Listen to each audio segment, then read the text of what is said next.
The floorboard creaked at 2:47 a.m. I kept my eyes closed, my breathing steady like I was deep asleep.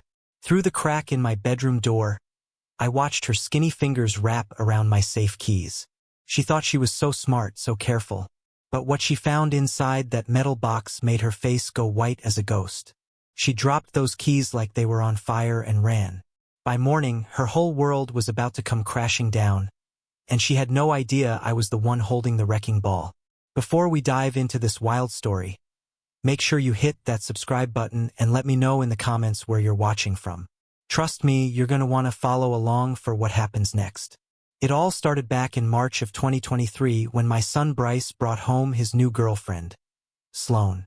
Now, I've been around for 67 years, and I can smell trouble from 3 counties away.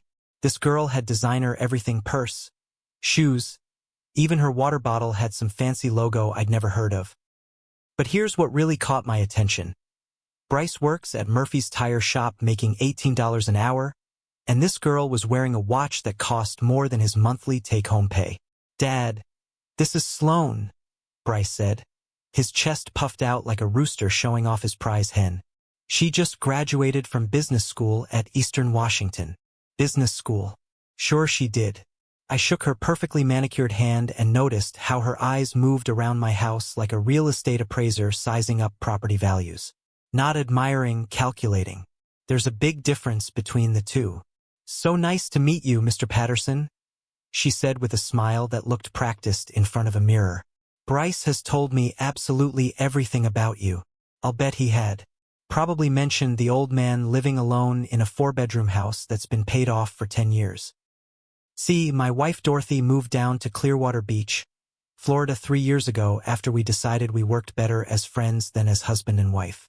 No drama, no lawyers, just 2 people who grew apart and were honest about it. She kept her retirement account, I kept the house and my trucking business money. Fair and square. But that left me rattling around in a house that was way too big for one person, and I'm sure Bryce described it to Sloane as his future inheritance. Kids always think their parents are going to live forever and leave them everything tied up in a neat little bow. Over the next few weeks, Sloane started showing up at my house more and more often. Always sweet as apple pie. Always asking questions about my beautiful home and my fascinating career in transportation. I'd owned Patterson Trucking for 32 years before I sold it to my partner Jake Henley in 2019. Nothing fancy, just me and 12 drivers hauling freight all over the Pacific Northwest. But it had been very, very good to me. "Mr. Patterson, Bryce mentioned you have such amazing stories about building your business from scratch," she'd say, curling up in my leather recliner like she'd been sitting there her whole life. "I'm really passionate about entrepreneurship and small business success stories." Entrepreneurship. This girl threw around $50 words like they were confetti at a parade, but I noticed she never once mentioned having an actual job herself. When I asked what kind of business she wanted to start with that shiny new degree, she'd get all vague and dreamy-eyed, then change the subject to how impressive my house was or how proud I must be of building something from nothing. Warning bells were going off in my head like a fire alarm. The first real danger signal came on a Tuesday evening in late April. I was out in my workshop in the garage, tinkering with an old radio I'd been trying to fix for months. The window was cracked open because it was one of those perfect spring nights, and sound carries real well across the yard. That's when I heard Sloane and Bryce talking in the kitchen, their voices drifting out through the screen door. "Baby, you just don't understand the opportunity we have here," Sloane was saying, her voice all urgent and excited. "We could be set for life if we play our cards right. Your dad's sitting on a gold mine, and he's not getting any younger." "Sloane, that's my father you're talking about," Bryce said, but his voice didn't have much backbone in it. "I can't just. I'm being practical, honey. Look around this place. He's got money stashed away somewhere, I guarantee it. Men his age, especially ones who owned cash businesses like trucking, they don't trust banks with everything. They keep valuables at home, just in case." My hands went still on that old radio. This girl was already planning my funeral and dividing up my belongings like I was yesterday's newspaper. "How would you even know where he keeps anything?" Bryce asked, and I could hear the curiosity creeping into his voice. I've been observing his patterns. Every Sunday morning at exactly 9 a.m., he goes to his bedroom closet for about 10 minutes. Same routine, same timing every single week. He's checking on something valuable, mark my words. Probably cash, maybe jewelry or important documents. She was right about the routine, completely wrong about everything else. Every Sunday at 9 a.m. sharp, I went to my bedroom closet to update my personal journal. Nothing exciting or valuable, just my thoughts about the week, memories of Dorothy, stories about my trucking days that I wanted to remember. It was a habit I'd started after Dorothy moved to Florida. Something to keep my mind organized and my memories fresh. But Sloane had turned my simple Sunday routine into evidence of hidden treasure. The woman had a criminal mind, no doubt about it. Look, Bryce, she continued, I'm not saying we should do anything illegal or wrong. I'm just saying we should be aware of our opportunities. Your father obviously cares about you, and when the time comes, you'll inherit everything anyway. Maybe we could just suggest that he consider helping us get started in life a little earlier. While he's still around to see us succeed. The manipulation in her voice made my stomach turn. She was talking about conning me out of my life savings while making it sound like she was doing me a favor. That night, I lay in bed staring at the ceiling, thinking about what I'd heard.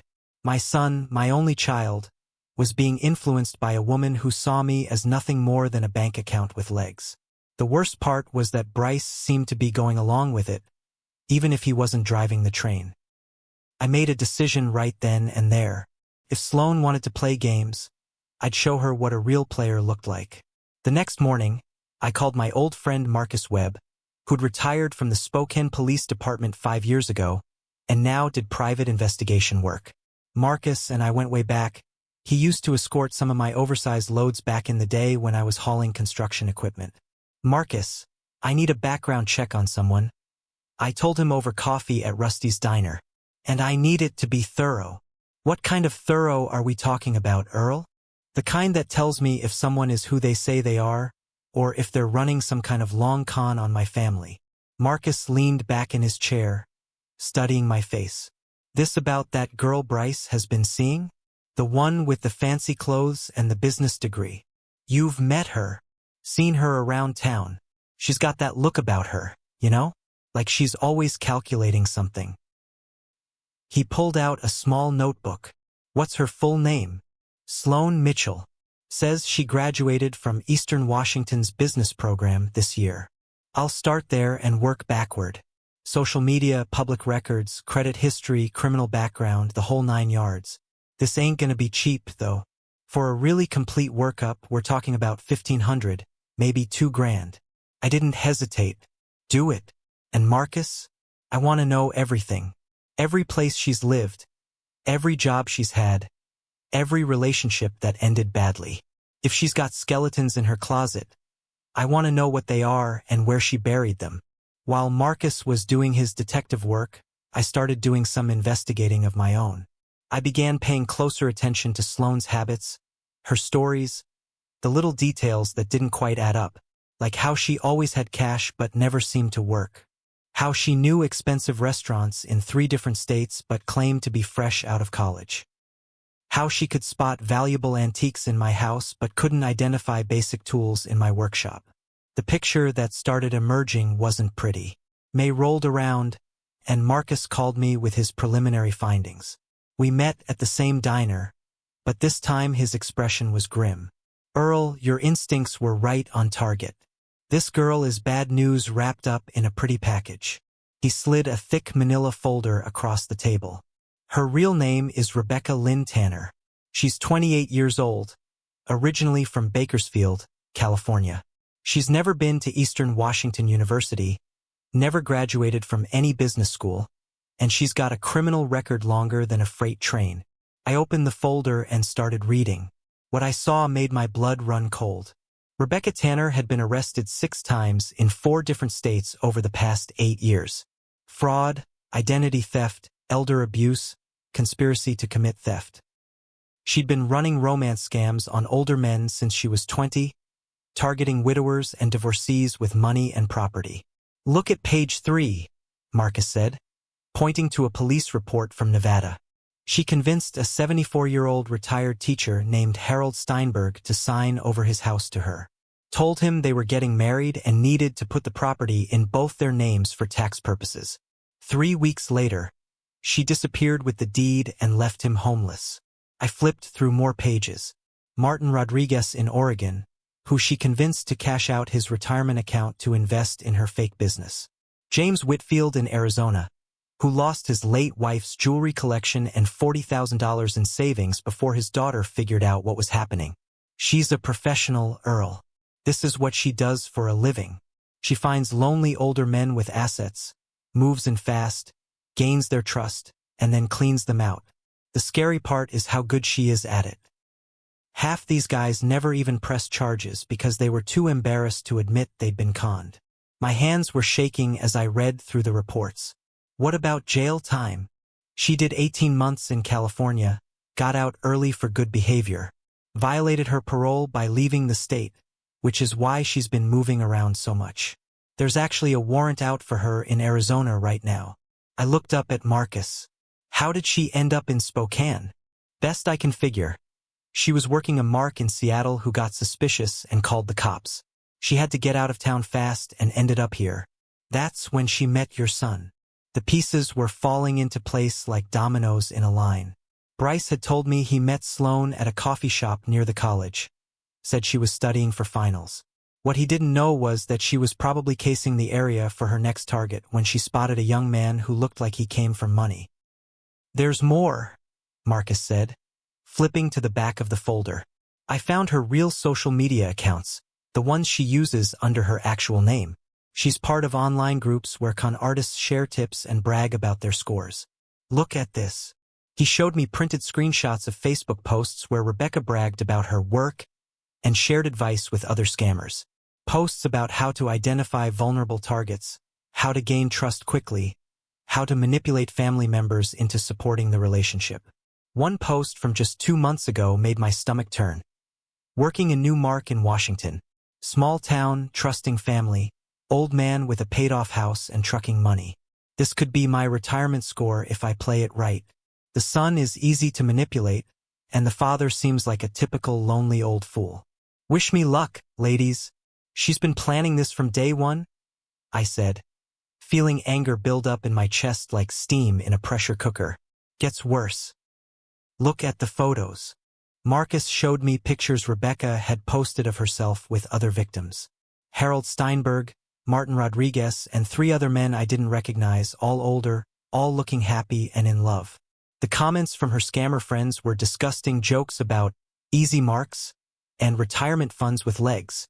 But what really got my attention was a recent photo she'd posted of my own living room, taken with her phone during one of her visits. The caption read, "The inside of my next payday. Old man's got good taste and better bank accounts. Son thinks I'm marriage material. This is going to be fun. My next payday. Like I was livestock being fattened up for slaughter. Marcus, I need you to keep digging. I want to know everything about how she operates, what her next move is likely to be, and how I can stop her without destroying my relationship with Bryce. You thinking about going to the police? Not yet. If I call the cops now, Bryce will think I'm trying to break up his relationship out of jealousy. He'll choose her over me, and she'll just move on to the next town and the next victim. I want to catch her red-handed, with evidence that even Bryce can't ignore." Marcus nodded slowly. "What you got in mind? I'm going to give her exactly what she wants. Access to my house, my routine, and what she thinks is my treasure. But when she makes her move, I'll be ready." Over the next week, I started laying the groundwork for my trap. First, I moved all my actual valuables out of the house. My important papers went to a safety deposit box at the bank. The few pieces of jewelry I owned, mostly Dorothy's old things that had sentimental value, went to my sister Rose's house for safekeeping. Then I set up what Marcus called bait. I got a small fireproof safe from Costco, the kind that looks expensive but only cost me about $300. I put it in my bedroom closet, right where Sloane had seen me go every Sunday morning. But here's where it gets interesting. Instead of putting valuables in the safe, I loaded it with something much more powerful. Information. I created a thick folder labeled Sloan Mitchell Background Investigation in big black letters. Inside, I put copies of everything Marcus had found: her real identity, her criminal record, photos from her social media accounts, police reports from her previous victims, and screenshots of her bragging about targeting me and my family. At the very bottom of the folder, I placed a handwritten note. Rebecca, I know exactly who you are and what you're planning. We need to have a serious conversation. Earl Patterson. The safe also contained a small digital camera that Marcus had helped me set up. Motion-activated, infrared-capable, and connected to a recording device hidden in my workshop. When Sloan opened that safe, every second would be captured in high-definition video. But I needed her to have access to the safe, which meant I needed keys. So I had Marcus help me install a dual lock system. The safe had both a combination lock and a key lock. During my Sunday routines, I would use the combination, but I made sure Sloan saw me hang the keys on a small hook inside my bedroom door frame. Hidden from casual view, but visible to someone who was specifically looking for them. Now I just had to wait for her to take the bait. June arrived with the kind of heat that makes people do stupid things. The temperature was pushing 90 degrees, and my old house didn't have central air conditioning. I'd been using window units and fans to keep cool, but Sloan started complaining about being uncomfortable. Mr. Patterson, she said one evening while Bryce was at work, this heat is just awful. Have you ever considered updating your cooling system? Can't afford it, I lied. Those central air units cost $15,000 or more. That's a lot of money for an old man on a fixed income. I saw her eyes light up. Fixed income. Translation. Limited resources that could be exhausted with the right pressure. Well, maybe when Bryce and I get married, we could all chip in for some home improvements. As a family investment. Family investment. She was already spending my money in her head. That's sweet of you to offer, Sloan. But I couldn't ask you kids to spend your savings on my comfort. Oh, we wouldn't mind at all. After all, this will be our home too, once we're married. Our home. She wasn't even trying to hide her intentions anymore. The next day, Bryce came to me with a proposal that I'm sure originated with Sloan. Dad, I've been thinking. Sloan and I are getting pretty serious, and we've been talking about our future together. We were wondering if maybe she could move in here permanently, help with expenses and household tasks, that kind of thing. Move in permanently? Just until we can afford our own place. Her lease is up next month anyway, and she's been practically living here already. It would save us both money, and she could help take care of you as you get older. Take care of me, right? Like a spider takes care of flies. I don't know, son. That's a big step. Dad, I really think this could work out great for everyone. Sloan's already talking about marriage, and this would give us a chance to see how we all get along under one roof. I pretended to consider it carefully. Well, I suppose we could try it for a few months, see how it goes. Bryce's face lit up like Christmas morning. Really? That's awesome, Dad. I'll tell Sloan right away. Sloan moved in on July 4th weekend, which seemed appropriate somehow. Independence Day for her, Judgment Day for me. She arrived with enough designer luggage to stock a department store, clothes that cost more than most people's car payments, and a jewelry collection that made my head spin. This girl was definitely not living on a recent college graduate's budget. I hope you don't mind me making myself at home, Mr. Patterson, she said, arranging her expensive perfume bottles on my bathroom counter like she was marking her territory. I promise I'll be the perfect housemate. Perfect housemate. Perfect predator was more like it. Living with Sloan was like sharing space with a beautiful, polite burglar. She was always friendly, always helpful. But I caught her going through my mail when she thought I wasn't looking. She volunteered to help with household chores that just happened to involve accessing areas where someone might hide valuables. Mr. Patterson, I noticed your office filing cabinet is getting pretty cluttered, she'd say with that practiced smile. I'd be happy to help you organize your important papers. Or, this house has such interesting built-in storage. I bet there are all kinds of family treasures tucked away in closets and cabinets. The woman was about as subtle as a freight train, but she thought she was being clever. July turned into August, and I started the next phase of my plan. I began complaining about feeling tired and run down, mentioning to both Sloane and Bryce that my doctor was concerned about my health. Nothing serious, I'd say, waving off their fake concern. Just some old age issues catching up with me. Doc prescribed some new medications that make me pretty drowsy, especially at night. I saw that familiar flicker of interest in Sloane's eyes. A target who slept heavily was a vulnerable target. "Oh no, Mr. Patterson," she'd say, all sweetness and light. "Is there anything I can do to help? Maybe I could organize your medications, make sure you're taking them correctly." "That's thoughtful of you, Sloane, but I've got it handled. The pills just knock me out pretty good once I take them. Sleep like the dead until morning. Sleep like the dead." I made sure to repeat that phrase several times over the next few weeks, always within Sloane's hearing. I wanted her to be absolutely certain that I would be unconscious and helpless during my supposed medication-induced sleep. Meanwhile, Marcus was putting the finishing touches on our surveillance setup. The camera in the safe was just the beginning. We installed additional recording devices in my bedroom, the hallway, and the main living areas. All motion-activated, all recording to a central system hidden in my workshop where Sloane had never shown any interest in exploring. "You sure about this, Earl?" Marcus asked as we tested the equipment. "This girl is dangerous. If she figures out what you're up to before you're ready, she won't figure it out. She thinks I'm just some lonely old fool who's ripe for the picking. Her arrogance is going to be her downfall." By late August, everything was in place. The fake safe with its explosive contents, the surveillance system, the medication story, and Sloane's growing confidence that she had me right where she wanted me. September 1st, I decided it was time to spring the trap. That evening, I made a big show of taking my medication at dinner, yawning dramatically and complaining about how the pills made me feel groggy. "I think I'll turn in early tonight," I announced, stretching and rubbing my eyes. "These new pills really knock me for a loop." "Sweet dreams, Mr. Patterson," Sloane said with that practiced smile. "I hope you sleep soundly." I went to my bedroom at 9 p.m., made my usual sounds of getting ready for bed, then settled in to wait. I positioned myself where I could see the hallway through my slightly open bedroom door, kept my breathing deep and regular like I was sound asleep, and watched. For the first hour, nothing happened. I could hear Sloane and Bryce watching TV in the living room, their voices low and casual. Around 10:30, I heard Bryce go to bed. He had an early shift at the tire shop the next day. That's when things got interesting. At 11:15 p.m., I heard Sloane's bedroom door open quietly.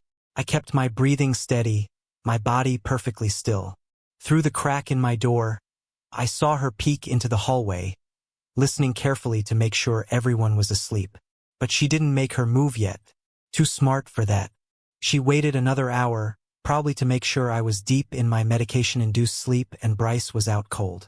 At 12:20 a.m., she tried again. This time, she crept down the hallway in her bare feet, moving like a cat burglar. She paused outside my bedroom door, listening to my breathing for a full minute before she was satisfied that I was unconscious. Still, she waited. Professional caution. Finally, at 2:47 a.m., she made her move. I heard the soft creak of my bedroom door opening just wide enough for her to slip through. She had a small penlight, the kind you can cup in your hand to control the beam. Smart girl. Wrong target. She moved across my bedroom like a ghost, heading straight for my closet. I watched through barely opened eyelids as she located the key hook inside the doorframe, exactly where I'd made sure she would see it during my Sunday routines. The keys made a tiny jingling sound as she lifted them from the hook. She froze for a moment, making sure the noise hadn't woken me, then crept to the closet. I heard the soft click of the safe door opening. The camera inside would be recording everything now, capturing her face clearly as she discovered what was waiting for her. What happened next was even better than I'd hoped. First, there was a sharp intake of breath. Then a small whimpering sound, like someone had just realized they'd walked into a trap. The penlight beam started shaking badly. For about 30 seconds, there was complete silence. I could practically hear her heart pounding from across the room. Then came the sound of papers rustling as she frantically flipped through the folder, probably hoping she was misreading what she was seeing. More silence. More papers rustling. Suddenly, she made a sound I'll never forget, a strangled gasp, like someone had just punched her in the stomach. The keys dropped to the closet floor with a metallic clatter that seemed loud as thunder in the quiet house. She tried to pick them up quietly, but her hands were shaking so badly that she dropped them twice more.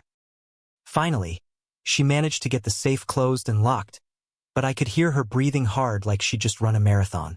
She crept out of my room even more carefully than she'd entered, but I could tell she was fighting the urge to run. The bedroom door closed with the softest possible click. I waited until I heard her own bedroom door close before I allowed myself to smile. Phase 1 of Operation Payback was complete. The next morning was a Saturday, and breakfast was the most entertaining meal I'd had in years. Sloane looked like she'd been hit by a bus. Her usual chatty, confident self was nowhere to be found. She picked at her scrambled eggs like they might be poisoned and kept glancing at me like I might suddenly reveal that I knew all her secrets. Which, of course, I did. "You feeling all right, Sloane?" I asked innocently, buttering my toast with deliberate care. "You look a little pale this morning." "I'm fine," she said quickly, her voice higher than usual. "Just didn't sleep well. The heat, you know. It was 68 degrees outside. Perfect sleeping weather." Bryce was completely oblivious, scrolling through his phone and complaining about having to work a Saturday shift at the tire shop. "Sloane, you sure you're okay? You've been acting weird since I got up." "I said I'm fine," she snapped, then caught herself and forced that fake smile back onto her face. "Sorry, honey. Just tired." I sipped my coffee and watched her squirm. This was better than cable television. The weekend passed with Sloane acting like a spooked horse. She kept finding excuses to be out of the house. Sudden errands that seemed to take forever. Shopping trips that yielded no packages. Visits to friends she'd never mentioned before. When she was home, she avoided being alone with me, always making sure Bryce was in the room or nearby. But the most telling sign was that she stopped asking questions about my finances, my business history, or my valuable possessions. The fishing expedition had come to an abrupt end. Monday morning, I checked the camera footage on my laptop in the workshop. There it all was, captured in crystal clear detail. Sloane entering my room, finding the keys, opening the safe, and then her reaction to discovering the truth about her situation. The look on her face when she read that folder was absolutely priceless. Pure terror mixed with disbelief and the dawning realization that she'd been outplayed by someone she'd dismissed as an easy mark. But I wasn't done with her yet. Not by a long shot. See, catching her in the act was only the first step. Now I had to decide what to do with the evidence. I could call the police and have her arrested, but that would devastate Bryce and probably destroy our relationship. He'd blame me for ruining his happiness, even though I'd be saving him from financial ruin. No, I needed a better plan. Something that would remove the threat permanently while protecting my son from the worst of the emotional damage. I spent Monday afternoon reviewing everything Marcus had gathered about Rebecca's methods and psychology. She was a professional con artist, which meant she was calculating and strategic, but it also meant she was ultimately a coward. When confronted with real consequences, she always ran rather than fight. That's when I came up with the perfect solution. Tuesday morning, Bryce left for work at his usual time, 7:30 a.m. Sloane had been avoiding me for 3 days, but she couldn't hide in her room forever. I waited until 8 o'clock, then knocked on her bedroom door. "Sloane, could I talk to you for a minute? It's important." There was a long pause before she answered.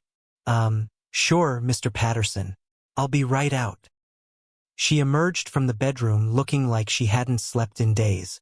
Her usual perfect makeup was missing, her hair was messy, and she was wearing an old t-shirt and sweatpants instead of her designer clothes. The stress was getting to her. "Let's sit in the kitchen," I said casually. "I'll make us some coffee." She followed me like a condemned prisoner walking to the gallows. I poured 2 cups of coffee, set one in front of her, and sat down across the kitchen table. "So, Rebecca," I said, using her real name for the first time, I think we need to have an honest conversation. The use of her real name hit her like a physical blow. She actually flinched backward in her chair, her face going white as paper.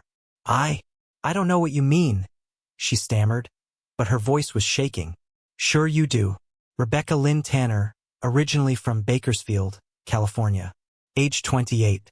6 arrests in 4 states for fraud, identity theft, and elder abuse.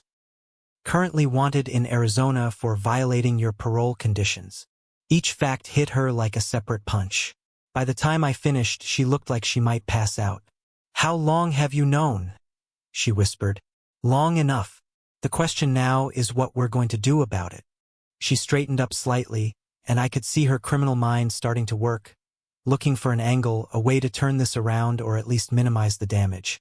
Look, Mr. Patterson, Earl, I know this looks bad, but I really do care about Bryce.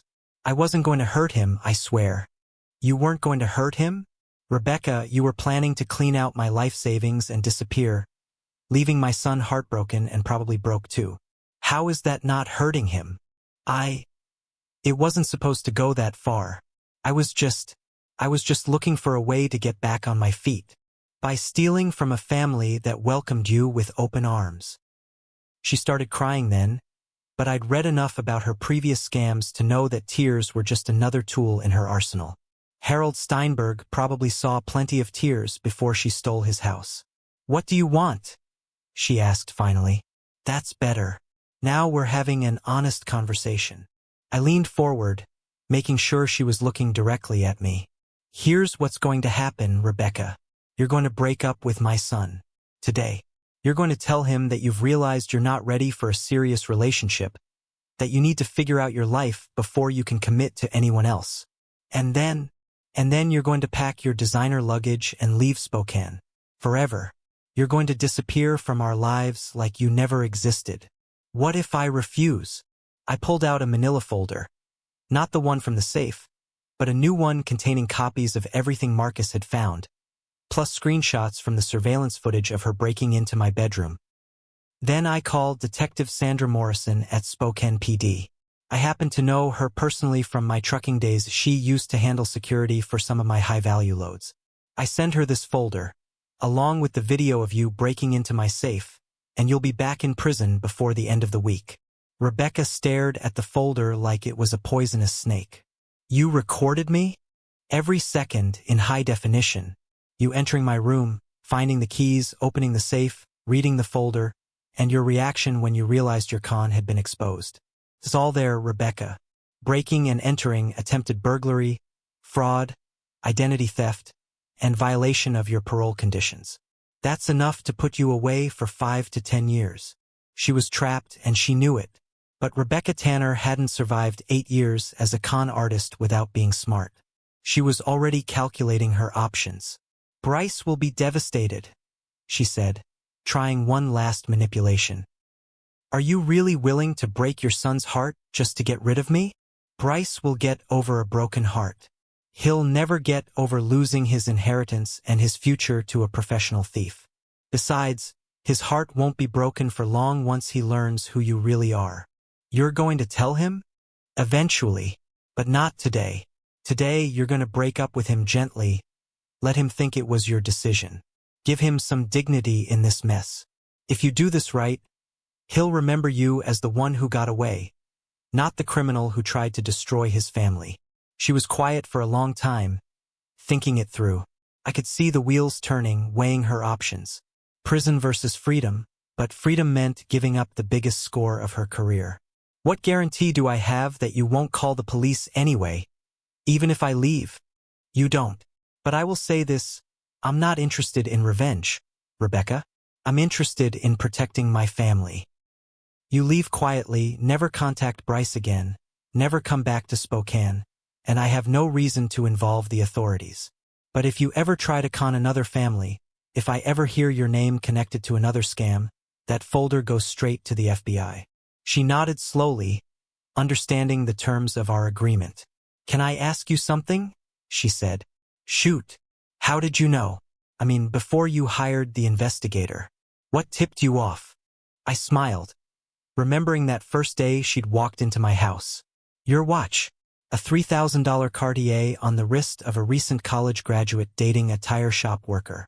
Either you had family money, which would mean you didn't need to con anyone, or you'd gotten that watch from someone else's generosity.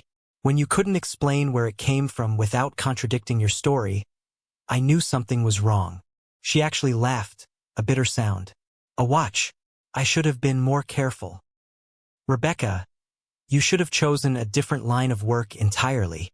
That afternoon, I heard crying coming from Bryce's room. Rebecca had kept her word and broken up with him, spinning some story about needing to find herself and not being ready for marriage. Bryce came into the kitchen around dinner time, looking like he'd been hit by a truck. Dad, I don't understand what happened. She said she loved me, but she wasn't ready for the kind of commitment I wanted.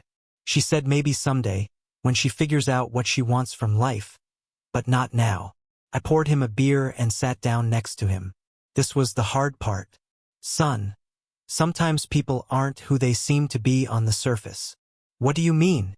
I'd been dreading this conversation, but Bryce deserved to know the truth. I went to my office and returned with a simplified version of Rebecca's background check. Nothing about the cameras or the break-in, just the basic facts about her real identity and criminal history. I hired someone to look into her background after I got suspicious about a few things that didn't add up. I'm sorry, Bryce. I really am. I watched my son's face change as he read through the papers.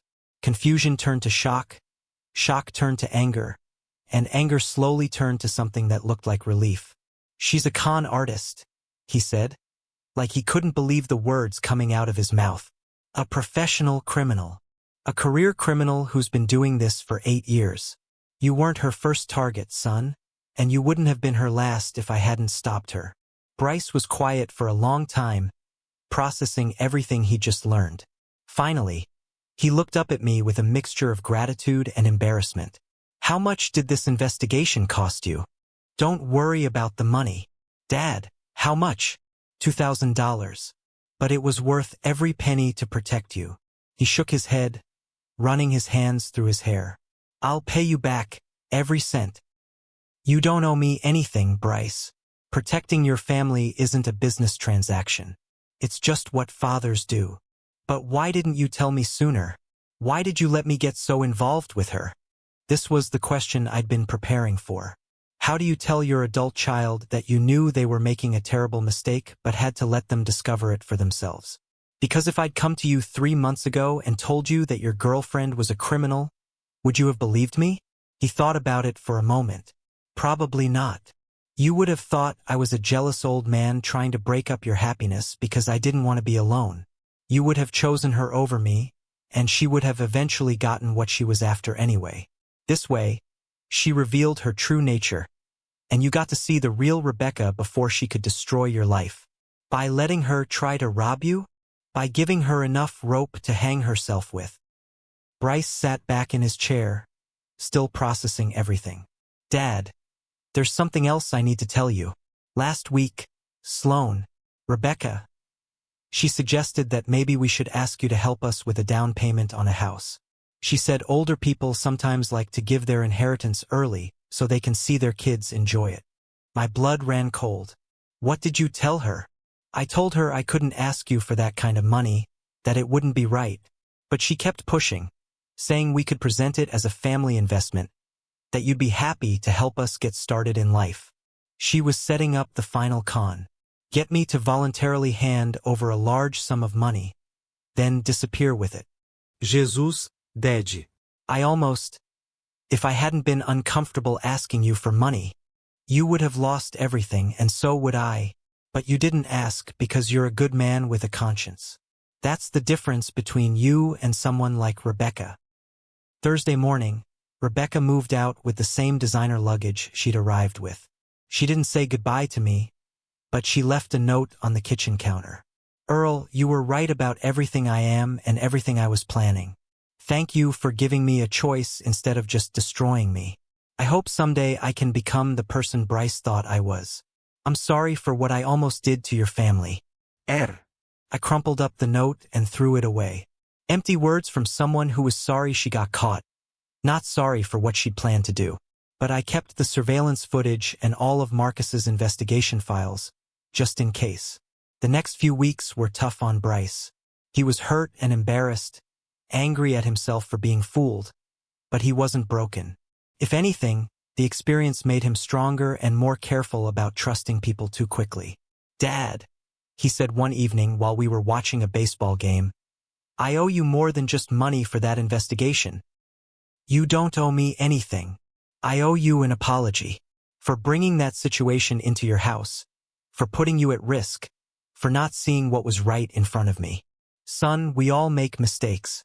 The important thing is learning from them and not making them again. I learned something, all right. I learned that my old man is a lot smarter and tougher than I gave him credit for." We sat there in comfortable silence, watching the Mariners lose another game. Real life was messier than baseball, but sometimes the good guys still won.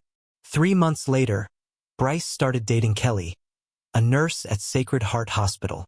She drove a 12-year-old Honda, lived in a modest apartment, and the first time she came to dinner, she brought homemade chocolate chip cookies and insisted on helping. She was everything Rebecca had pretended to be: genuine, hardworking, and interested in Bryce for who he was, not what he might inherit someday. "Dad, what do you think of Kelly?" Bryce asked after she'd gone home from her third dinner visit. "I think she's real," I said. "And real is worth more than all the fancy watches and designer clothes in the world. She is real, isn't she?" Sometimes I catch myself looking for warning signs that aren't there, waiting for the other shoe to drop. That's normal after what you went through. But Kelly's the genuine article. She asks about your day because she cares, not because she's gathering information. She offers to help with expenses because she wants to contribute, not because she's calculating how much money you have access to. How can you tell the difference? Experience, son, and paying attention to the details that matter. 6 months after Rebecca disappeared, I was having coffee with my neighbor Frank when he mentioned seeing a news story about a con artist getting arrested in Portland. "Woman named Rebecca Tanner," he said, scrolling through his phone. "Sounds like she was running the same romance scam on multiple families. Lucky thing your boy didn't get mixed up with someone like that." I nearly choked on my coffee. What happened to her? Says here she tried to con some retired businessman out of his savings, but his daughter was a lawyer who got suspicious and called the FBI. They arrested her at the airport trying to flee to Mexico. Looks like she's going away for a long time. I felt a mixture of satisfaction and sadness. Satisfaction that Rebecca wouldn't be able to hurt any more families. Sadness that she'd chosen to continue her criminal career instead of trying to change. "Yeah," I told Frank. "Lucky break for Bryce." That evening, I called Marcus to let him know what had happened. "Not surprised," he said. "People like Rebecca don't usually change their ways unless they're forced to. She probably figured she could pull off one more score before disappearing for good. Think she'll serve real time this time? Federal charges, multiple victims, flight risk? She's looking at 10 to 15 years minimum. That should give her plenty of time to think about career changes." I hung up feeling like justice had been served, even if I hadn't been the one to serve it. The whole experience taught me something important about family, trust, and the difference between being old and being wise. Sometimes protecting the people you love means letting them make their own mistakes, but it also means being ready to step in when those mistakes could destroy their lives. Rebecca had counted on me being a typical lonely old widower, someone who could be easily manipulated by a pretty face and false promises. She'd done her homework on my finances and my family situation, but she'd made one crucial error. She'd underestimated me completely. She saw an old man living alone in a big house and assumed I was helpless and naive. What she didn't see was 32 years of running a business, dealing with all kinds of people, learning to spot lies and read between the lines. She didn't account for the network of friends and connections I'd built over decades of working in the community. Most importantly, she didn't understand that real family, the kind worth protecting, is built on love and respect, not on what someone can give you or leave you in their will. A year later, Bryce and Kelly got engaged. They had a small ceremony in my backyard, with Kelly's family and a few close friends. It was simple, genuine, and perfect. During his speech at the reception, Bryce said something that made me prouder than any business success ever had. "I want to thank my dad for teaching me that the best things in life aren't expensive. They're just rare. Real love, real friendship, real family. You can't buy those things, and you sure can't steal them." Kelly's parents thanked me for raising such a good man, and I wanted to tell them that it was really Dorothy who deserved most of the credit. But I just smiled and accepted their compliments gracefully. As I watched my son dance with his new wife, I thought about Dorothy down in Florida, probably sitting on her beach watching the sunset. We talked on the phone a few weeks earlier, and I told her the whole story about Rebecca. "You always were too smart for your own good, Earl Patterson," she'd said with a laugh. "That girl picked the wrong family to mess with. I just protected what was mine. You protected what mattered. There's a difference." Dorothy was right as usual. I hadn't been protecting my money or my house or my possessions. I'd been protecting my family, my son's future, and the values that Dorothy and I had tried to instill in Bryce. 2 years later, I got an unexpected letter in the mail. Federal prison stationery, Rebecca's name in the return address. For a moment, I considered throwing it away without reading it, but curiosity got the better of me. "Dear Earl," it began, "I know I'm probably the last person you want to hear from, but I wanted you to know that I've been thinking about what you said that day in your kitchen. You gave me a choice when you could have just destroyed me, and I threw that choice away by trying to pull one more con. I'm serving 12 years federal time, and I've been in a program here that helps people with criminal thinking patterns.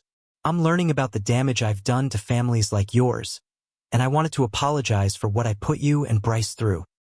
I know words don't mean much coming from someone like me, but I want you to know that I think about that conversation we had almost every day.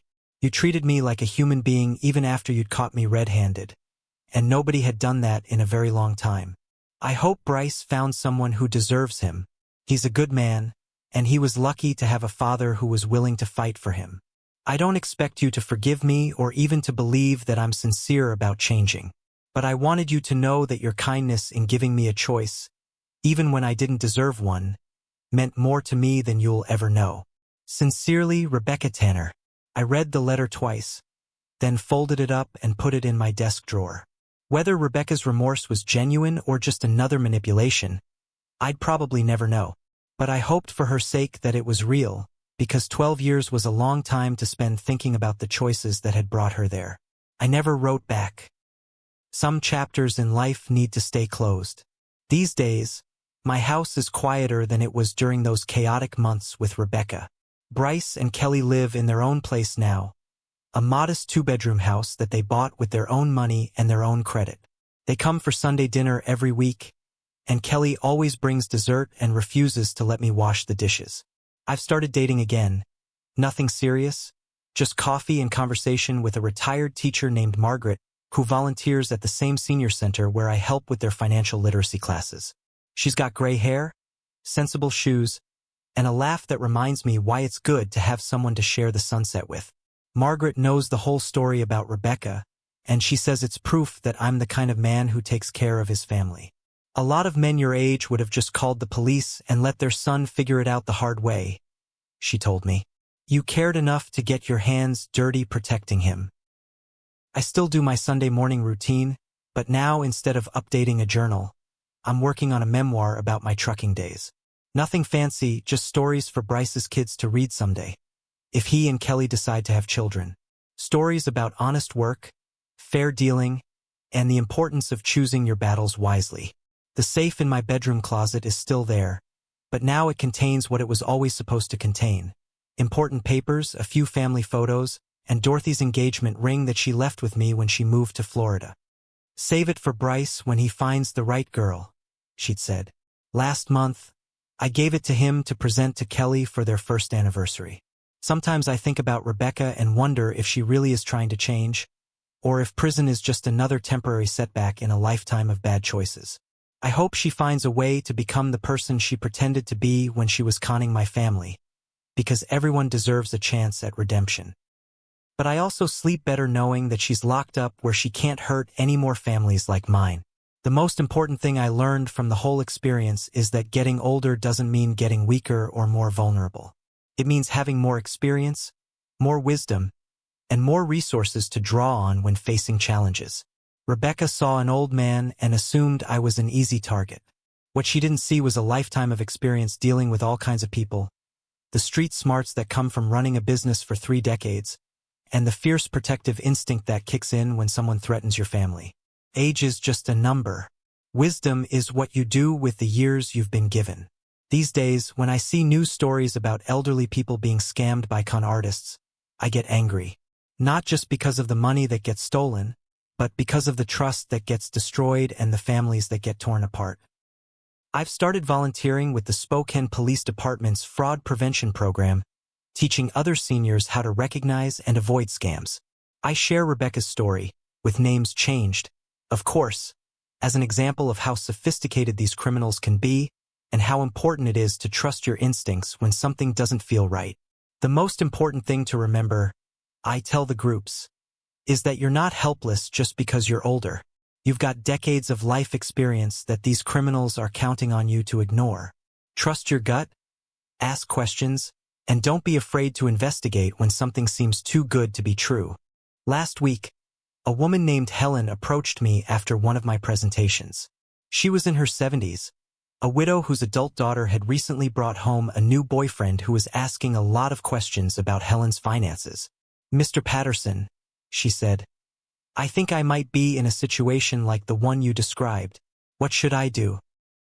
I gave her Marcus's card and my phone number. "Call me if you need help," I told her. Nobody should have to face something like this alone. That's the real revenge against people like Rebecca, making sure their next potential victims are prepared and protected.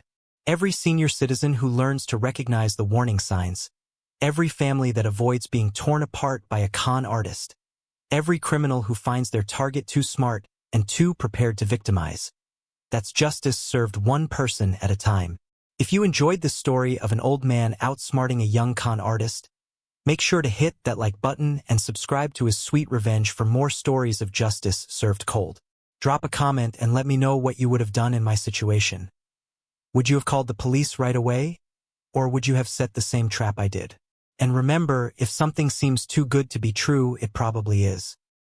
Trust your instincts, protect your family, and never underestimate the power of experience over arrogance. Thanks for watching, and remember, the best revenge is making sure the people you love never become victims in the first place.